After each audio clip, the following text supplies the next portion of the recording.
School में ऐसी कौन सी पनिशमेंट दी जाती है जो जेल के कैदियों को भी नहीं दी जाती है? और अगर आपको स्कूल में मैथ्स का प्रॉब्लम नहीं समझ आता तो उस स्टूडेंट को कैद कर लिया जाता है। और जो स्कूल्स में लंबे बाल कटवाने की जो पनिशमेंट है, ये जहाँ से इंस्पायर्ड है वो देखकर आप कांपने लग जाओगे। भाई वीडियो को 3 घंटे तक लाइक कर दो क्योंकि ये बहुत मजेदार होने वाला है। 1 2 3 कर दिया तो स्टार्ट करते हैं। Number 10, isolation. ये भी एक फिजिकल पनिशमेंट नहीं है। अगर स्कूल में कोई बच्चा बहुत मस्ती करता है या फिर बार बार समझाने के बाद भी नहीं समझता तो उसे कई बार आइसोलेट कर दिया जाता है, यानी कि उसे अलग बिठाया जाता है जब तक वो अपनी गलती ना मान ले। लेकिन यही आइसोलेशन पहले के टाइम में काफी बुरी पनिशमेंट होती थी। पहले अगर कोई बहुत ज्यादा क्राइम करता था तो उसे अपनी फैमिली से या फिर पूरे शहर से आइसोलेट करके दूर रखा जाता था, जहाँ पर उसे सनलाइट भी देखना मुश्किल से नसीब हो। उसे बस एक ही टाइम का खाना और पानी भी दिया जाता था। इस कंप्लीट आइसोलेशन की वजह से इस व्यक्ति के दिमाग पर बहुत ज्यादा बुरा असर पड़ता था। आइसोलेशन जितनी खतरनाक पनिशमेंट लगती नहीं है, उससे ये बहुत खतरनाक पनिशमेंट होती है क्योंकि ये मेंटली काफी इफेक्ट करती है। Number 9, loss of break times. ये फिजिकल पनिशमेंट से थोड़ी अलग है, लेकिन फिर भी पेरेंट्स इस पनिशमेंट के कई बार खिलाफ होते हैं। दरअसल इसमें बच्चे को या फिर जिस बच्चे ने मस्ती की है उसे टिफिन खाने के लिए वक्त नहीं दिया जाता, यानी कि जब उसे टिफिन खाना होता है उसे कुछ कम टाइम दिया जाता है या फिर खाना नहीं खाने दिया जाता। और पहले के वक्त में तो ये बहुत ही ज्यादा बुरा होता था। पहले कई दिनों तक या महीनों तक खाना नहीं दिया जाता था या फिर इतना ही खाना दिया जाता था जिसमें वो मर मर के सरवाइव कर सके, यानी वो पूरी तरीके से मर भी नहीं सकता था और ना ही उसका पेट भरता था, यानी वो तड़पता रहता था। और ऐसी कई सारी पनिशमेंट दी जाती है उनसे सीक्रेट उंगलवाने के लिए। और अभी स्कूल में ज्यादा से ज्यादा एक टाइम का रिसेस स्किप करवाया जाता है और एंड में अक्सर टीचर वो भी माफ कर देती है। पर तभी ऐसा नहीं होता था, तभी तो कई लोगों को भूख से तड़प के मारने के लिए भी छोड़ दिया जाता था। नंबर 8, कटिंग हेयर और क्लोथ्स। ये चीज अब तो पूरी तरीके से बंद हो गई है, लेकिन पहले कई इंडियन स्कूल्स में भी ये होता था कि अगर बच्चे बाल काट कर नहीं आते या फिर अपने कपड़ों को सही तरीके से नहीं पहनते तो फिर उन्हें कट कर दिया जाता था। कई टीचर स्कूल में ही बच्चों के बड़े बाल कट कर देते थे और अगर कोई अपनी यूनिफॉर्म जानबूझकर टाइट करवाता था तो उसे अक्सर पीटी टीचर्स उन्हें भी कट करते थे। ये सेम चीज पहले काफी ज्यादा बड़े लेवल पर की जाती थी। पहले कोई भी अगर महिला क्राइम करती थी तो अक्सर उसके सारे बाल काट लिए जाते थे, यानी उसे गंजा कर दिया जाता था और उसके बाद उसे पूरे टाउन में घुमाया जाता था कि ये देखो कि इसने ये क्राइम किया है। उसमें फिजिकल टॉर्चर तो बहुत ज्यादा नहीं है, लेकिन काफी बड़ी पनिशमेंट थी। इसके बाद भी कई फीमेल क्रिमिनल्स आत्महत्या भी कर लेते थे। Number 7, litre picking. अगर किसी बच्चे ने बहुत ज्यादा कचरा फैलाया है या फिर क्लीनिनेस से रिलेटेड कोई भी गलती की है तो टीचर क्लास साफ करने कह देते थे या फिर अलग अलग जगह से कचरा उठाने के पनिशमेंट दे देते थे। और ये पनिशमेंट पहले के टाइम में पूरे शहर को साफ करने दी जाती थी, यानी कि अगर किसी ने बहुत बड़ी गलती की है तो पहले के टाइम में ऐसी पनिशमेंट देते थे कि इतने दिनों तक तुम पूरे गांव की साफ सफाई करोगे। अब रोमन और ग्रीक सिविलाइजेशन इतने अच्छे थे कि उनके पास ड्रेनेज सिस्टम भी था, लेकिन उसको साफ करने के लिए लोग चाहिए होते थे और अक्सर ये क्रिमिनल्स को ही पनिशमेंट दी जाती थी कि इतने टाइम तक ड्रेनेज तुम साफ करोगे और उसके बाद स्विच किया जाता था। अब जाहिर सी बात है ऐसे में तो कोई भी दोबारा काम करना नहीं चाहता, तो इसलिए ये पनिशमेंट काफी इफेक्टिव भी थी। Number 6, hitting with ruler. ये पनिशमेंट तो ऑलमोस्ट हम सबको मिली है। मस्ती करने पर टीचर हमें रूलर से मारती थी। हाँ, टीचर ज्यादा नहीं मारा करते थे और अब तो हिट करना पूरी तरीके से बैन है, लेकिन कुछ टीचर्स थे जो बहुत ज्यादा मारते थे जिस वजह से स्टूडेंट्स को काफी बुरी इंजरी भी हुई है। लेकिन इससे मारने से बहुत ज्यादा दर्द होता था और कोहनी पे वो एक स्केल के कंपैरिजन में बहुत ज्यादा जोर से लगते थे। पर कॉन्सेप्ट बिल्कुल सिमिलर था, बिल्कुल ऐसे ही डंडे और अलग अलग चीजों से भी मारा जाता था। लेकिन अब स्कूल से फिजिकल पनिशमेंट मोस्टली बैन कर दिया। Number 5, standing up and hands up. ये कोई पर्टिकुलर पनिशमेंट तो नहीं है, लेकिन आप कह सकते हो ये एक ऐसी पनिशमेंट है जिसमें लोगों को अनकंफर्टेबली खड़ा कर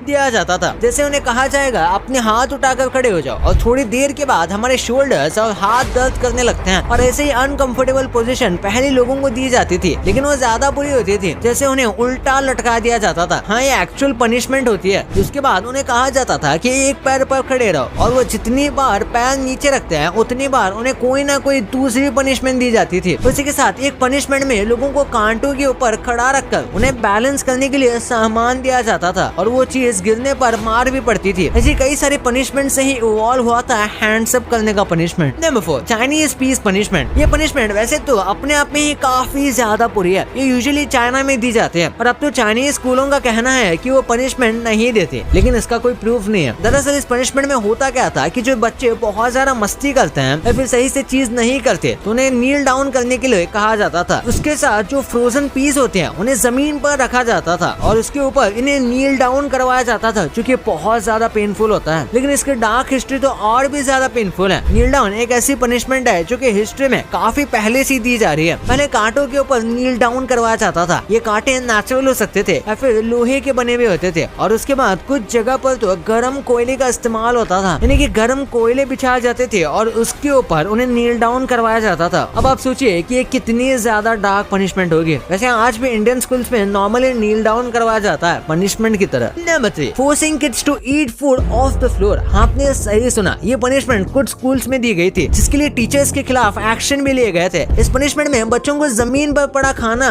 खाने के लिए कहा जाता था, यानी कि प्लेट में नहीं, डायरेक्ट जमीन पर, जो कि ऑब्वियसली बहुत ज्यादा अनहाइजीनिक है। अब ऐसे में इस पनिशमेंट को पहले के टाइम में दिया जाता था अनहाइजीनिक फूड प्रोवाइड करके, यानी उन्हें पहले से ही गंदा खाना दिया जाता था, कंटेमिनेटेड वाटर दिया जाता था जिससे उनका पेट भी खराब हो जाता था या फिर उन्हें कोई दूसरी बीमारी होती थी। इसी के साथ कई लोगों का ईगो तोड़ने के लिए या फिर अपने सुपीरियरिटी को प्रूव करने के लिए पनिशमेंट दी जाती थी, जिसमें व्यक्ति को नीचे बैठकर खिलाया जाता था जो उनको मेंटली डैमेज करता था। Number 2, loss of privileges. अगर आप स्कूल में कोई बड़ी गलती करते हो तो अक्सर ये पनिशमेंट दी जाती है जिसमें आपसे कोई प्रिविलेज लिया जाता है जो कि आपको पहले प्रोवाइडेड था। एग्जाम्पल की बात करें तो जैसे कि बस सर्विस है, लेकिन पहले के टाइम में ऐसे पनिशमेंट यूजुअली महिलाओं को दिए जाते थे कि उनसे उनके प्रिविलेजेस ले लिए जाते थे। पास में महिलाओं को उतने प्रिविलेजेस नहीं दिए जाते थे और उसके बाद में उनकी किसी गलती करने पर उनसे ये प्रिविलेजेस ले लिए जाते थे। ये पनिशमेंट कहीं ना कहीं आज भी यूज होती है। इसका सबसे कॉमन एग्जाम्पल था महिलाओं को घर से बाहर जाने से रोक देना। अगर वो बड़ी गलती करती हैं तो उन्हें पनिशमेंट दी जाती है कि वो अपने घर से बाहर नहीं जा सकती या कुछ स्पेसिफिक चीजें नहीं कर सकती, ना ही दोस्त बना सकती है। ऐसी और भी कई सारी चीजें हैं। Number 1, expulsion. ये पनिशमेंट स्कूल्स एकदम लास्ट रिजॉर्ट पर देती थी कि स्टूडेंट को स्कूल से निकाल देते थे। अब पहले के टाइम में ऐसा किया जाता था तब किसी पर्सन की बहुत ज्यादा बड़ी गलती होने पर उसे समाज या फिर सोसाइटी से बाहर निकाल दिया जाता था और उसे एकदम कम्प्लीटली अकेले की तरह रहना पड़ता था। पहले आज की तरह हर जगह पर लोग नहीं थे, बल्कि तभी गाँव में ही लोग रहा करते थे और उसके बाहर काफी ज्यादा अकेलापन था और गाँव के लोगों को दूसरे गाँव में इतने आसानी से जाने भी नहीं दिया जाता था। जिस व्यक्ति को सोसाइटी से किक कर दिया जाता उसे उस गाँव या फिर सिविलाइजेशन का कोई भी व्यक्ति बाहर भी नहीं करता, यानी कि वो कम्प्लीटली अकेला हो जाता था और इंडिपेंडेंट हो जाता था। आज की तरह पैसे जैसी चीज भी नहीं चलती थी, इसलिए ज्यादातर वैसे व्यक्ति मर जाते थे क्योंकि बाहर जाकर उन्हें अलग से फार्मिंग करना या हंटिंग करना बहुत मुश्किल पड़ता था। ऐसे में अक्सर स्कूल सस्पेंशन देती हैं, यानी कि कम्प्लीटली स्कूल के बाहर नहीं निकालते, बस कुछ टाइम के लिए निकालते हैं और फिर वापस स्कूल आ सकते हैं। बिल्कुल वैसे ही पहले के टाइम में ऐसा होता था कि बस कुछ टाइम के लिए उस व्यक्ति को बाहर निकाल दिया और उसके बाद पनिशमेंट पूरी होने के बाद वो फिर से आ सकता था। भाई ये